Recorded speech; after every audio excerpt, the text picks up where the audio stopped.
ჩვენთან ერთად არის დოქტორი მეი ჯავედანფარი, რაიხმანის უნივერსიტეტის ირანის საკითხების ლექტორი. დოქტორ ჯავედანფარ, თუ აშშ-ის პრეზიდენტი ჰორმუზის სრუტეში კვლავ დაიწყებს პროექტ თავისუფლებას, როგორ უპასუხებს ირანი ამ განახლებულ მცდელობას სრუტის გასათავისუფლებლად? რა გავლენა შეიძლება ჰქონდეს ამას ირანის პოზიციაზე ამ მოლაპარაკებებში? მე ვფიქრობ, რომ ირანელები ისევ დაიწყებენ გემებზე სროლას და შეეცდებიან ხელი შეუშალონ ამ პროცესს.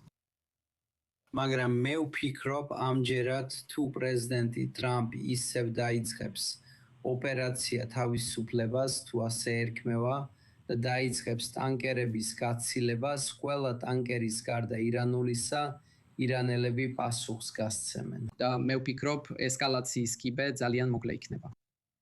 მე ვფიქრობ, თუ ეს ზავები, რომლებიც როგორც ჩანს, მალე დაირღვევა, მართლაც დაირღვევა, ადრე თუ გვიან კიდევ ერთი ბრძოლის ტური იქნება. მე ვფიქრობ, ალბათ მას შემდეგ, რაც პრეზიდენტი ტრამპი ჩინეთიდან დაბრუნდება, მე ვფიქრობ, ირანელები უფრო თავდაჯერებულად გრძნობენ თავს. ისინი ფიქრობენ, რომ პრეზიდენტ ტრამპს არ აქვს საკმარისი ბერკეტი, რომ ზეწოლა მოახდინოს მათზე. ისინი მიიჩნევენ, რომ ჰორმუზის სრუტეში პრეზიდენტ ტრამპს არ აქვს რეალური შესაძლებლობა გახსნას ჰორმუზის სრუტე, რადგან ყოველ ჯერზე, როცა ის ამას ცდილობს, მათ შეუძლიათ გემების მოძრაობა დაარღვიონ იქ და ირანს არ სჭირდება ყველა გემზე სროლა. ირანს მხოლოდ ის სჭირდება, რომ ჰორმუზის სრუტეში სიტუაცია არაუსაფრთხოდ გამოიყურებოდეს და ეს სადაზღვევო ფასებს გაზრდის ისეთ აუტანელ დონეზე, რომ აღარავის მოუნდება იქ გავლა. ამიტომ ირანელები თავს უფრო თავდაჯერებულად გრძნობენ, მათ გონიათ, რომ ამ ეტაპზე არანაირი კომპრომისის ჩვენება არ სჭირდებათ და ისინი კვლავ ელოდებიან პრეზიდენტ ტრამპისგან კომპრომისის პირველი ნიშნის გამოჩენას. რა ხდება ირანის ხალხთან დაკავშირებით? აშშ-ის პრეზიდენტმა თავის ბოლო განცხადებებში თქვა, რომ ირანის ხალხს სურს ქუჩაში გამოსვლა. მათ არ აქვთ იარაღი, მათ არ აქვს ცეცხლსასროლი იარაღი. ჩვენ გვეგონა, რომ ქურთები მათ იარაღს მისცემდნენ, მაგრამ ქურთებმა გაგვიცრუეს იმედი. ეს არის ციტატა აშშ-ის პრეზიდენტისგან. მაგრამ თუნდაც ირანის ხალხს მართლაც რომ მიეღო ეს ამერიკული იარაღი, ამ ეტაპზე ისინი საკმარისად ორგანიზებულები არიან იმისთვის, რომ რეალური საფრთხე შეუქმნან რეჟიმს.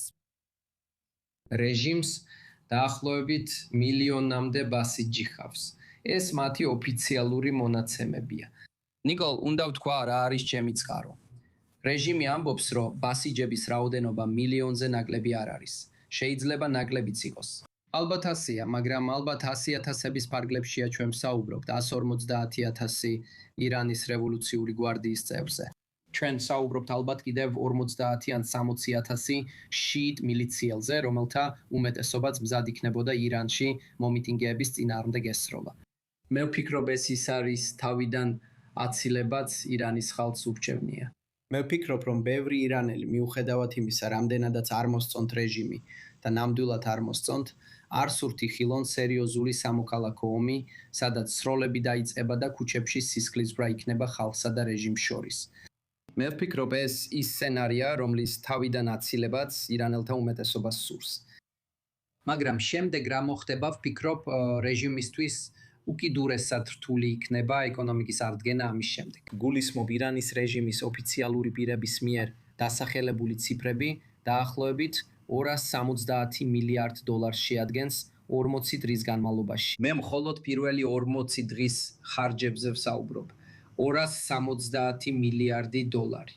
როგორც ირანის მთავრობის სპიკერმა განაცხადა. ეს ისლამური რესპუბლიკისთვის უკიდურესად რთული იქნება, რომ კვლავ დაიბრუნოს. და როგორც კი ეს ომი დასრულდება, ირანის რეჟიმი ძალიან სერიოზული არასტაბილურობის საფრთხის წინაშე დადგება. ადამიანები გაიფიცებიან, შესაძლოა ისინი მასობრივად გამოვიდნენ ქუჩაში და თავიანთ სიცოცხლესაც კი საფრთხეში ჩააგდებენ, რადგან ეს უკვე აუტანელი ხდება. გულისხმობ იმას, რომ ირანში ერთი ანგარიშის მიხედვით მინიმალური ხელფასის მქონე ადამიანების საერთო შემოსავლის 70% მხოლოდ საკვებზე იხარჯება. მხოლოდ საკვებზე. და ეს იმასთან ერთად, რომ უძრავი ქონების ფასები ცაში აჭრილი. დოქტორ მეი ჯავედანფარ, ეს მართლაც მძიმე სურათია ირანში, განსაკუთრებით ამ მოლაპარაკებების ფონზე. მადლობა, რომ ყველაფერი ასე დეტალურად აგვიხსენით.